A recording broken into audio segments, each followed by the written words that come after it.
કાંકરેજ અને ઓગળમાં આરોગ્ય વિભાગે દરોડા પાડ્યા છે કે જ્યાં પાન પાર્લર અને લારી ગલ્લામાં તપાસ કરવામાં આવી 100 પાન પાર્લરને 7,000થી વધુનો દંડ ફટકારવામાં આવ્યો છે। સગીરો પાસે તમાકુનું વેચાણ ન કરાવવા પણ સૂચના આપવામાં આવી। નિયમોનો ભંગ કરનાર દુકાનદારો સામે કાર્યવાહી કરવામાં આવશે।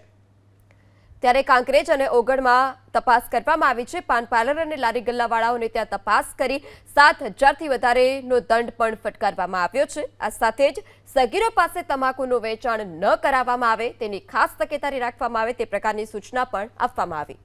100 પાન પાર્લરને 7,000થી વધુનો દંડ ફટકારવામાં આવ્યો છે।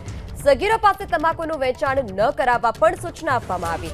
નિયમોનો ભંગ કરનાર દુકાનદારો સામે કાર્યવાહી કરવામાં આવશે।